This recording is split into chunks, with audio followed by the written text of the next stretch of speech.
Imagine a civilization that deliberately chose isolation over expansion, perfection over conquest, and harmony over dominance. While Rome was conquering the Mediterranean and China was building vast empires, a cluster of volcanic islands in the Pacific was quietly developing something unprecedented in human history. A culture so distinctive that it would remain virtually unchanged for over 1,000 years, yet so adaptable that it would eventually reshape the modern world.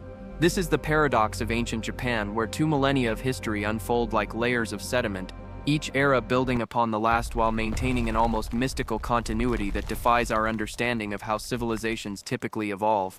Around 300 BCE, as Alexander's empire was fragmenting and Rome was expanding across Italy, something remarkable began happening on the Japanese archipelago. The Yayoi people, possibly migrants from the Korean peninsula, introduced wet rice agriculture to a land previously inhabited by the Jomon hunter-gatherers. This wasn't merely an agricultural revolution, it was the genesis of what would become one of humanity's most enduring civilizations. The transition from the Jomon to Yayoi periods represents something historians rarely witness: the peaceful fusion of two completely different ways of life, creating a hybrid culture that would define Japan for millennia. What makes this transformation so extraordinary is how it established patterns that would persist for 2,000 years.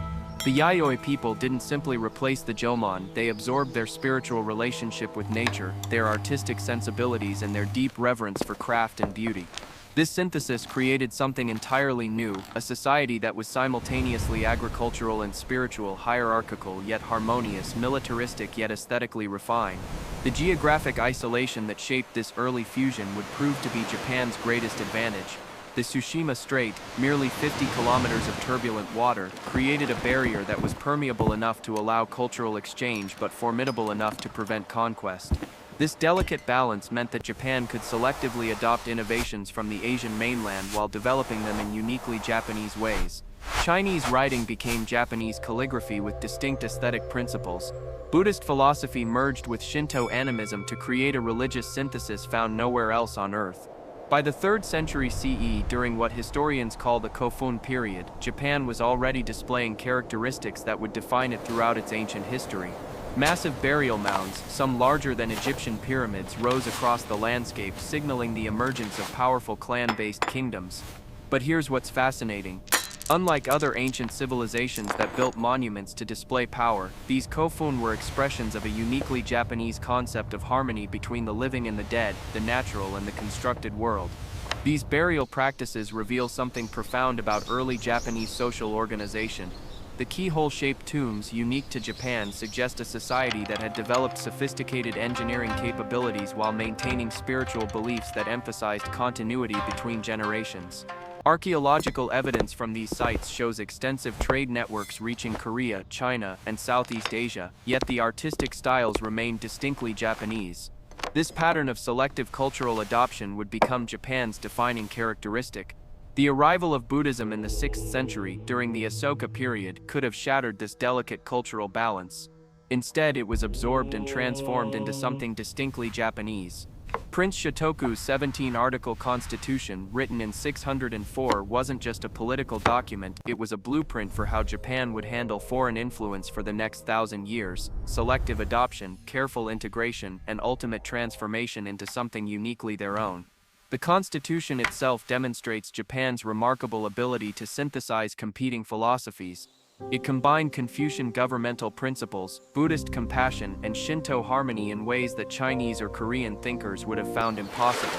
Article 1 declares that harmony is to be valued, establishing a principle that would guide Japanese society through every subsequent transformation. This wasn't mere political rhetoric, it reflected a deep understanding that Japan's survival depended on maintaining social cohesion across diverse influences. As you're discovering the intricate layers of Japanese civilization, consider subscribing to explore more of these hidden historical patterns that shaped our world. The Nara period, beginning in 710, marked Japan's first attempt at centralized government, modeled after Tang Dynasty China. The capital at Nara was a magnificent city, complete with Buddhist temples that rivaled anything in Asia.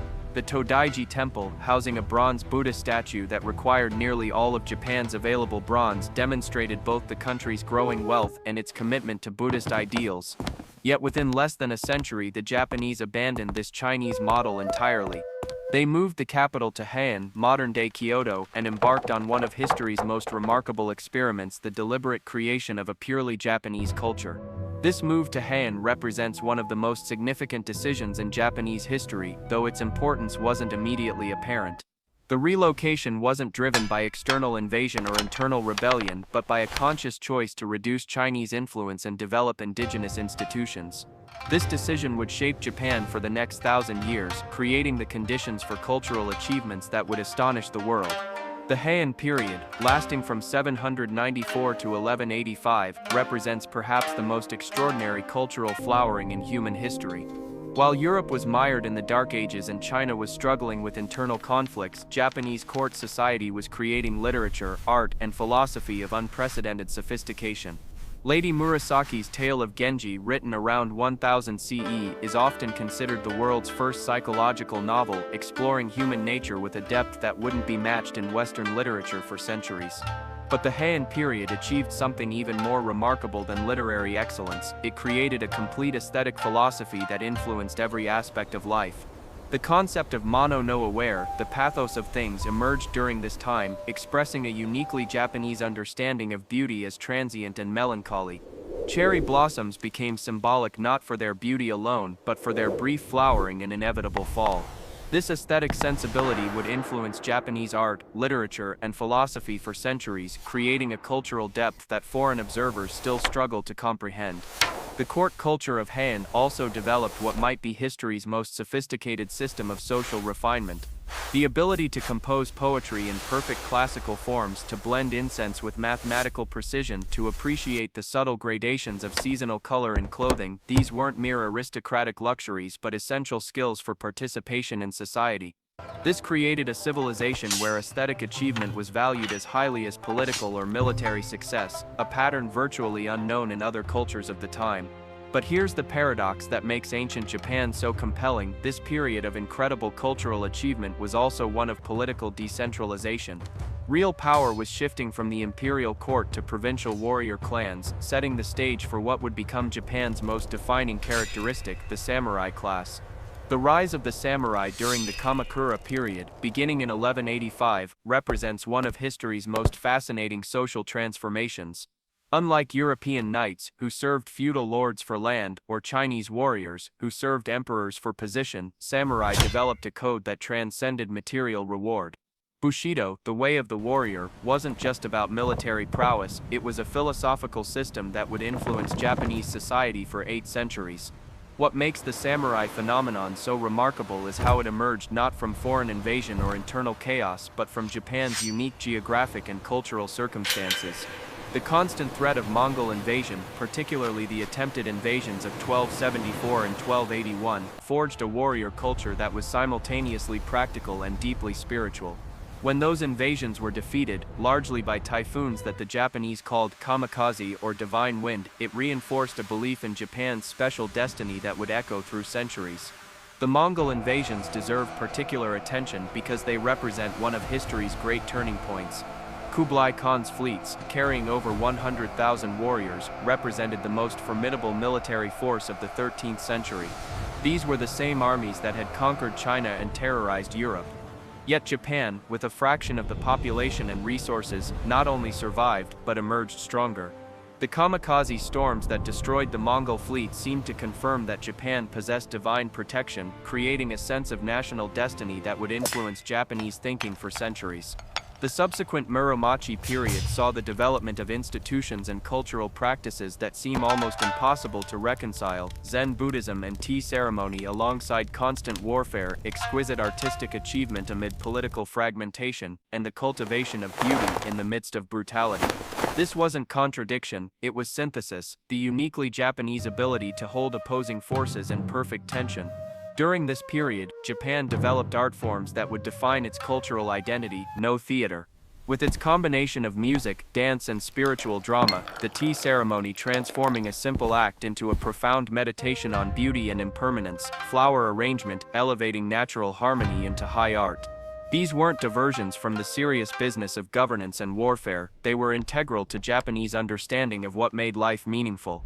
The reunification of Japan during the Azuchi Momoyama period, under the successive leadership of Oda Nobunaga, Toyotomi Hideyoshi, and finally Tokugawa Ieyasu, represents one of history's most complete political transformations. In less than 50 years, Japan went from complete feudal chaos to unified centralized control. But this wasn't accomplished through foreign conquest or ideological revolution, it was achieved through the application of uniquely Japanese principles of loyalty, honor and strategic thinking. Nobunaga's innovative use of firearms, Hideyoshi's brilliant political maneuvering, and Ieyasu's patient institution building created a template for modernization that would serve Japan well into the modern era. These leaders didn't simply impose foreign military techniques, they adapted them to Japanese conditions and values, creating hybrid innovations that were often superior to their original models. The establishment of the Tokugawa shogunate in 1603 began what might be history's most successful experiment in controlled isolation. For over 250 years, Japan essentially closed itself off from the world, creating a society so stable and self-sufficient that it experienced virtually no internal warfare, maintained population equilibrium, and achieved levels of literacy and artistic achievement that surpassed most of the contemporary world. Share this exploration with others who appreciate how civilizations develop their unique character over millennia. This is where the story of ancient Japan reveals its most profound implications for understanding human civilization. The Edo period wasn't stagnation, it was intensive cultural development under controlled conditions.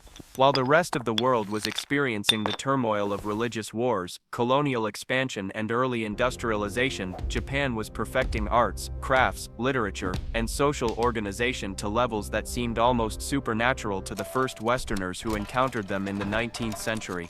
The Edo period created innovations that seem almost impossible given the constraints of isolation. Ukiyo woodblock printing achieved artistic sophistication that would influence European Impressionist painters. Haiku poetry distilled profound philosophical insights into 17 syllables. Urban planning in Edo, modern Tokyo, accommodated over 1 million people with sanitation and fire prevention systems superior to anything in Europe. This wasn't the work of a stagnant society but of one that had channeled all its creative energy inward. The social organization of Edo period Japan also achieved something unprecedented, a rigid class system that nonetheless allowed for remarkable social mobility through merit and achievement. Merchants, officially the lowest class, could achieve wealth and influence that rivaled the samurai. Artisans developed skills that were passed down through generations, creating quality standards that remain legendary. Even the entertainment districts developed into sophisticated cultural centers where poetry, music, and artistic achievement flourished. The consequences of this 2,000-year development were far more significant than Japan's small size might suggest. When Japan finally reopened to the world in 1853, it possessed something unprecedented, a completely integrated traditional culture that had evolved in virtual isolation. This gave Japan unique advantages in the modern world. Its social cohesion, work ethic, aesthetic sensibility, and capacity for collective action had been refined over millennia without external disruption. What happened next defies conventional understanding of how societies modernize. Japan didn't abandon its traditional culture to embrace Western technology and ideas, it deployed its traditional strengths to master Western techniques while maintaining cultural continuity. This synthesis created modern Japan, but it was rooted in patterns established during those first centuries of the Yayoi period. The story of ancient Japan reveals something profound about human civilization, that isolation, rather than limiting development, can sometimes accelerate it. Geographic barriers that might seem like disadvantages can become sources of unique strength. The volcanic islands that separated Japan from the Asian mainland forced its people to develop solutions to problems that continental civilizations could solve through conquest or migration. Ancient Japan also demonstrates that cultural continuity across millennia is possible, but only under specific conditions. The combination of geographic protection, selective adaptation of foreign influence, strong social institutions, and what can only be described as collective discipline created a civilization that maintained core characteristics across 2,000 years, while continuously evolving in sophisticated ways. Perhaps most importantly, Japan's example suggests that civilizations can deliberately choose their path of development. The repeated decisions to limit foreign influence, to prioritize harmony over expansion, to value aesthetic achievement alongside material success. These weren't accidental outcomes but conscious choices that shaped a civilization's character. In an age when globalization seems to homogenize cultures, Japan's ancient example reminds us that societies can maintain distinctiveness while engaging with the wider world. As we reflect on Japan's remarkable journey from the Yayoi rice farmers to the sophisticated Edo society, we see that history's most profound transformations often happen slowly, almost imperceptibly, through the accumulation of countless small decisions and adaptations. The people living through these changes rarely understood their ultimate significance. The Yayoi farmers who first planted rice in Japanese soil couldn't have imagined they were laying the foundation for one of humanity's most distinctive civilizations. Like this video and leave a comment about which aspect of Japanese civilization intrigues you most. The way they absorbed foreign influences while maintaining cultural identity is a lesson our interconnected world desperately needs to understand. This is the ultimate lesson of ancient Japan, that civilizations, like individuals, develop their deepest characteristics not through dramatic events but through the patient accumulation of choices, values, and practices across generations. 2,000 years of Japanese history remind us that the most profound human achievements often emerge not from conquest or revolution, but from the quiet cultivation of wisdom, beauty, and harmony across centuries of dedicated effort.